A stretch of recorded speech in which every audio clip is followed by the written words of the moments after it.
As what you think today and tomorrow, next month and next year, will mold your life and determine your future. You're guided by your mind. I remember one time I was driving through eastern Arizona, and I saw one of those giant earth-moving machines roaring along the road at about 35 miles an hour with what looked like 30 tons of dirt in it. A tremendous, incredible machine, and there was a little man perched way up on top with the wheel in his hands guiding it. And as I drove along, I was struck by the similarity of that machine to the human mind. Just suppose you're sitting at the controls of such a vast source of energy. Are you going to sit back and fold your arms and let it run itself into a ditch? Or are you going to keep both hands firmly on the wheel and control and direct this power to a specific, worthwhile purpose? It's up to you. You're in the driver's seat. You see, the very law that gives us success is a two-edged sword. We must control our thinking. The same rule that can lead a man to a life of success, wealth, happiness, and all the things he ever dreamed of for himself and his family. That very same law can lead him into the gutter. It's all in how he uses it, for good or for bad. This is the strangest secret in the world. Now, why do I say it's strange, and why do I call it a secret? Actually, it isn't a secret at all. It was first promulgated by some of the earliest wise men, and it appears again and again throughout the Bible, but very few people have learned it, understand it. That's why it's strange, and why for some equally strange reason it virtually remains a secret. I believe that you could go out and walk down the main street of your town and ask one man after another what the secret of success is, and you probably wouldn't run into one man in a month who could tell you.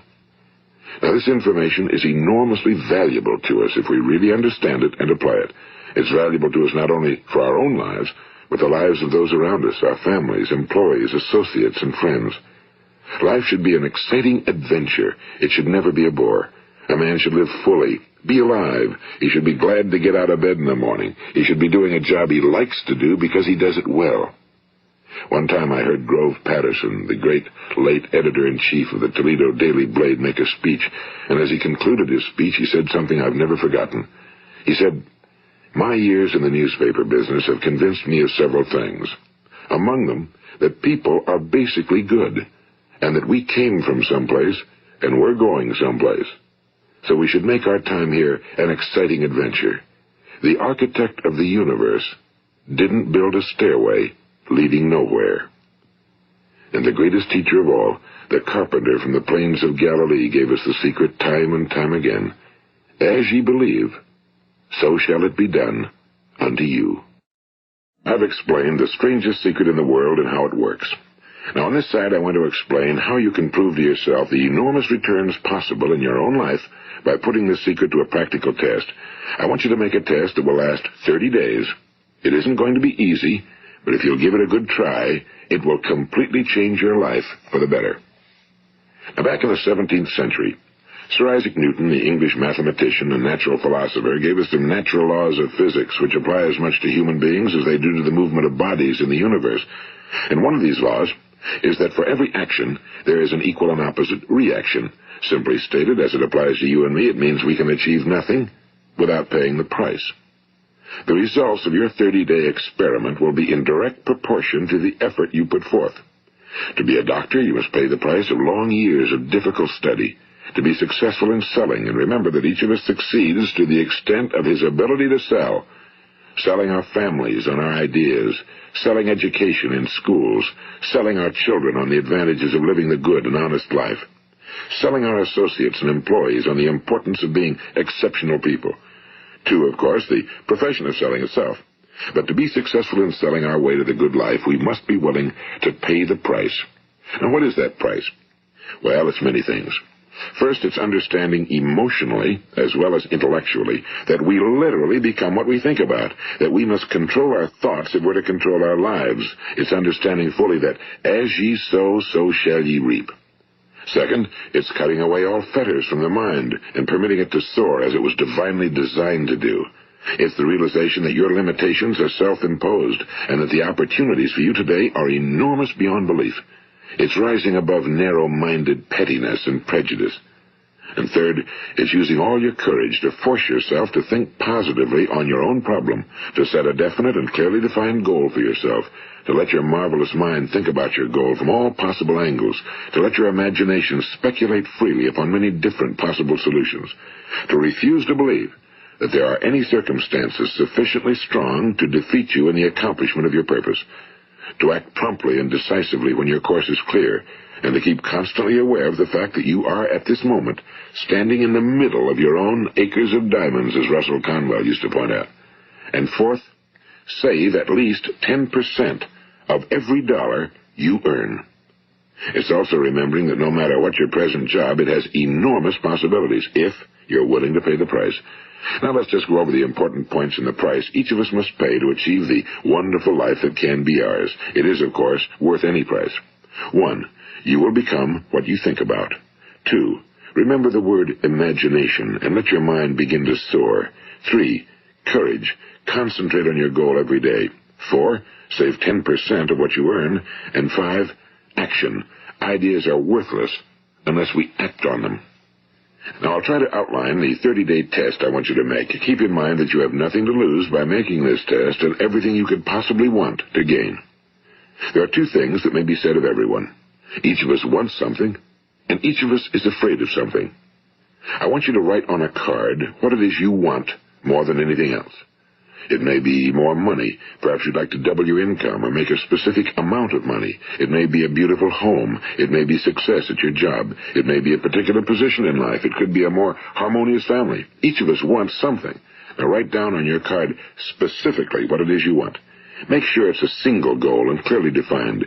You needn't show it to anyone, but carry it with you so that you can look at it several times a day.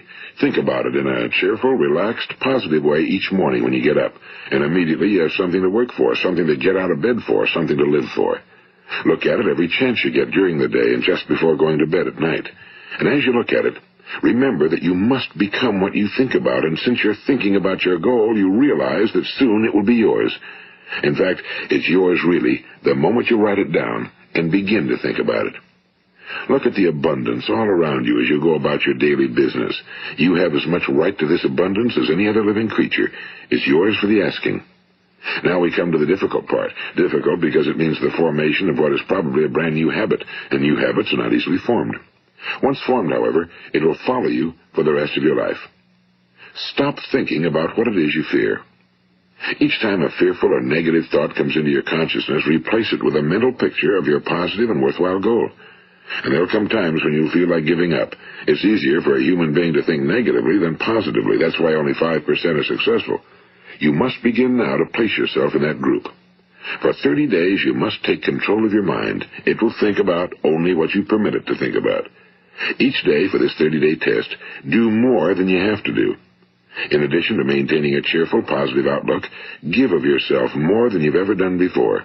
Do this knowing that your returns in life must be in direct proportion to what you give.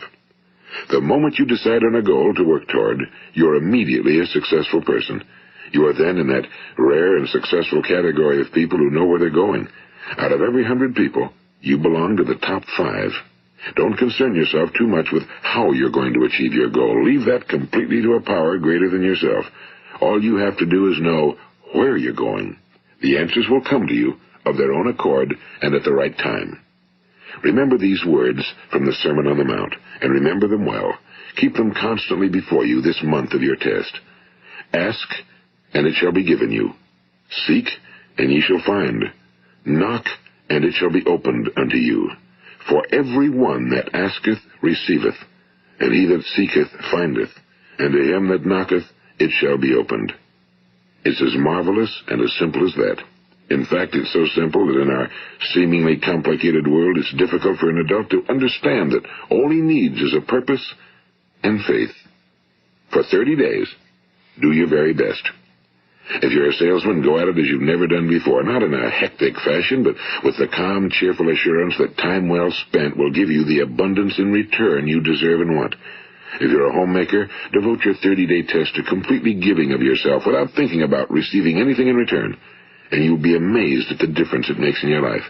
No matter what your job, do it as you've never done it before for 30 days. And if you've kept your goal before you every day, you'll wonder and marvel at this new life you've found. Dorothea Brand, the outstanding editor and writer, discovered it for herself and tells about it in her fine book, Wake Up and Live. Her entire philosophy is reduced to the words, act as though it were impossible to fail. She made her own test with sincerity and faith, and her entire life was changed to one of overwhelming success. Now, you make your test for 30 full days. Don't start your test until you've made up your mind to stick with it. You see, by being persistent, you're demonstrating faith. Persistence is simply another word for faith. If you didn't have faith, you'd never persist. If you should fail during your first 30 days, by that I mean suddenly find yourself overwhelmed by negative thoughts, you've got to start over again from that point and go 30 more days. Gradually, your new habit will form until you find yourself one of that wonderful minority to whom virtually nothing is impossible. And don't forget the card. It's vitally important as you begin this new way of living. On one side of the card, write your goal, whatever it may be. On the other side, write the words we've quoted from the Sermon on the Mount.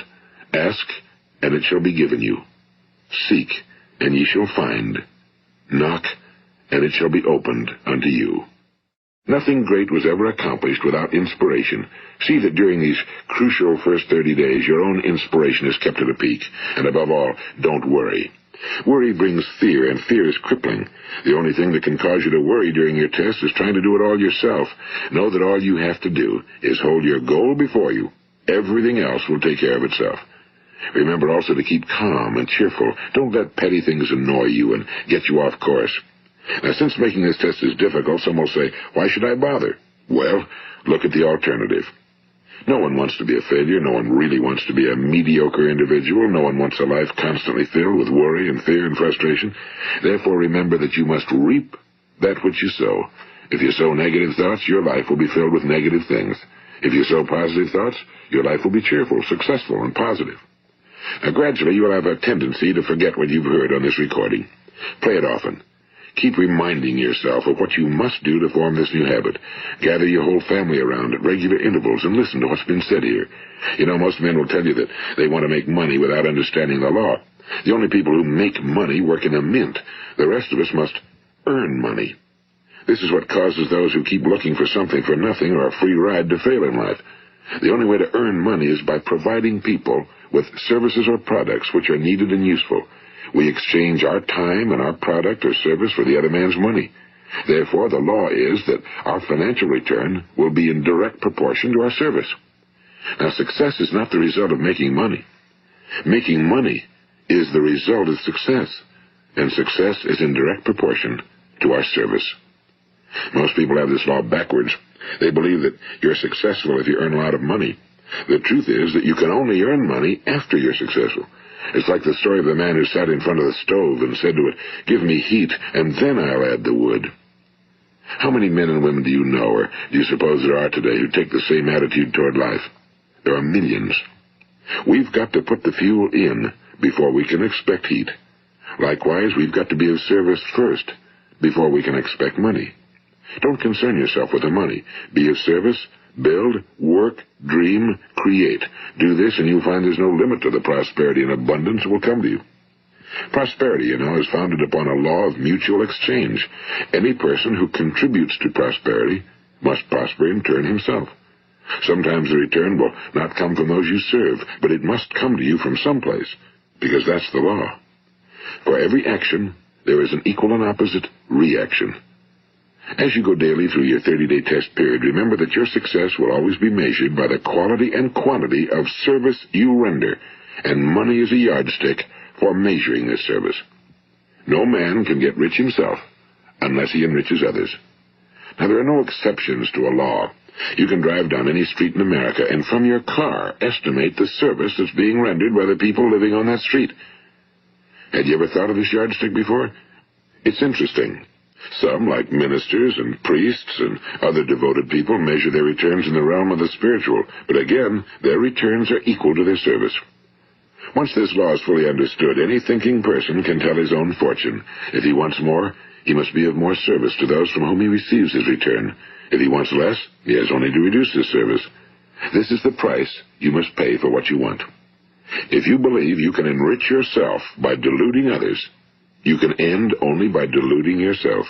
It may take some time, but just as surely as you breathe, you'll get back what you put out.